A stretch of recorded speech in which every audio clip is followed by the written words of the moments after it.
E aí, pessoal, tudo bom? Vamos embora.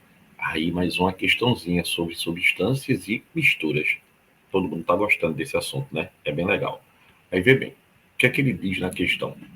Olha comigo aqui. Ele diz assim: considere as seguintes misturas de substâncias. Lembra, mistura é quando eu tenho mais de uma substância. E substância é quando ela é pura, só tem ela. Por exemplo, água pura, só tem H2O ali dentro. Oxigênio puro, só tem O2 ali dentro. E a mistura? A mistura, eu tenho, por exemplo, água e sal, água e areia. Qual é a diferença dessas misturas? Quando eu consigo ver os componentes, por exemplo, água e areia, eu vejo a água e vejo a areia. Aí eu chamo de mistura heterogênea. Quando eu não consigo ver, aí eu chamo de mistura homogênea. Aí ele bota aí, ó, água mais pó de giz. Pessoal, o pó de giz vai misturar com a água? Não, né? Não vai misturar, não. Então, o que é que a gente pode dizer? Você vai ver a água e vai ver o pó de giz. Então, isso aqui é o que a gente chama de mistura, o quê? Heterogênea. Muito bem. O que é uma mistura heterogênea? É o que tem mais de uma fase.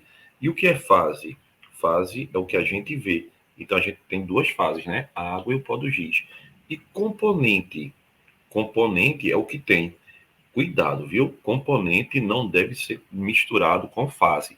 Por exemplo, se eu tiver água e ferro e gelo, eu tenho quantas fases? Eu vejo a água, eu vejo o ferro e vejo o gelo. Não vejo, eu tenho três fases. Mas eu tenho quantos componentes? Somente dois. Por que somente dois? Porque água e gelo é um componente só. Água e gelo é a mesma coisa, só que está em diferentes estados físicos, mas é um componente. E o outro é o ferro. Então eu tenho três fases e só tenho dois componentes. Está entendendo a lógica? Componente é o que a gente vê. Fase é a substância que existe. Água e óleo de cozinha. Você vê a água? Vê. Você vê o óleo? Vê. Então é uma mistura o quê? Heterogênea. Tem quantas fases? Duas. E quantos componentes? Dois. Água e álcool.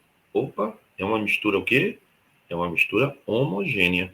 Você vê a água e o álcool como se fosse uma única coisa. Então tem uma fase e um componente. Então a resposta é heterogênea, heterogênea e homogênea. Então, heterogênea, heterogênea e homogênea está na letra D. Não é verdade? Está na letra D. Então lembra, pessoal, mistura homogênea, uma única fase. Mistura heterogênea, mais de uma fase. Google é o que é fase, fase é o que a gente vê. E Google é o que é componente, componente é o que tem lá, a substância que tem naquela amostra.